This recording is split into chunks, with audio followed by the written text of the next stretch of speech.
Chiara Badano est née dans la commune de Sassello, en Italie, en 1971. Issue d'une famille catholique, elle est la fille d'un chauffeur de camion nommé Ruggero et de son épouse Marie-Thérèse. D'un caractère généreux, alors qu'elle n'a que 4 ans, elle choisit avec soin lesquels de ses jouets elle souhaite donner aux pauvres. Elle n'a qu'une dizaine d'années lorsqu'elle découvre le mouvement chrétien des Focolari et est touchée par sa spiritualité appelant à l'unité. Elle s'implique dans le mouvement, aux côtés de groupes d'adolescents, et entretient une correspondance avec la fondatrice de celui-ci, Chiara Lubich, qu'elle considère comme sa mère spirituelle. Son engagement est tel qu'elle fera don de tous ses cadeaux reçus pour sa confirmation au mouvement. Ses camarades apprécient sa personnalité inspirante.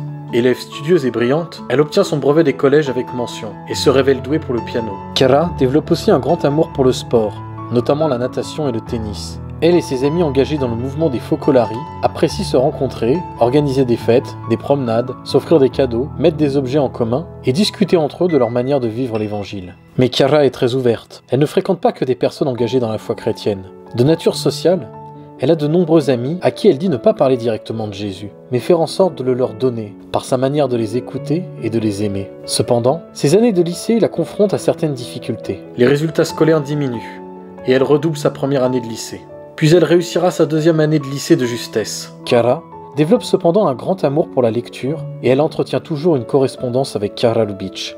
Mais alors qu'elle n'a que 17 ans, Chiara ressent une vive douleur à l'épaule. Pour une sportive comme Chiara, il semble évident qu'il s'agit d'une déchirure musculaire. Elle ignore encore que c'est le début d'un long combat contre un mal bien plus grave.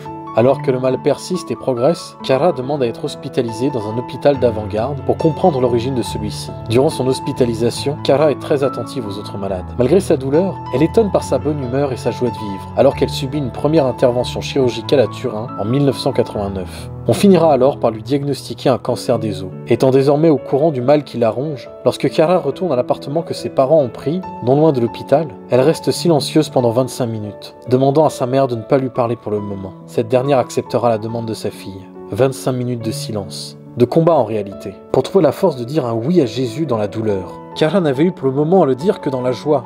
Puis, les 25 minutes s'étant écoulées, Chiara sourit à sa mère, en lui disant qu'elle peut à présent parler.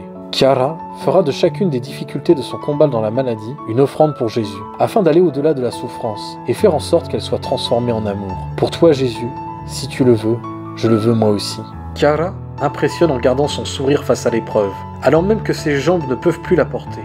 Au cours de sa lutte, elle reste très engagée et garde un cœur généreux, confectionnant des objets pour les orphelins du Bénin lorsque son état de santé le permet. Quand son cas se révèle finalement désespéré, les médecins renoncent finalement à lui infliger tout traitement inutile. Chiara voudrait faire don de ses organes, mais à regret, elle ne peut donner que sa cornée. Sa mère spirituelle, Chiara Lubich, lui donne alors son nom de Focolari, Luce, qui signifie lumière. Voyant la perspective de sa mort prochaine, comme des fiançailles avec le Christ, elle prépare elle-même sa messe d'enterrement, comme on prépare un mariage. Elle demandera que les dons qui y seront faits soient envoyés pour les orphelins du Bénin. Ces derniers mots qu'elle dira à sa mère sont « Mamma, sii felice, perché lo sono.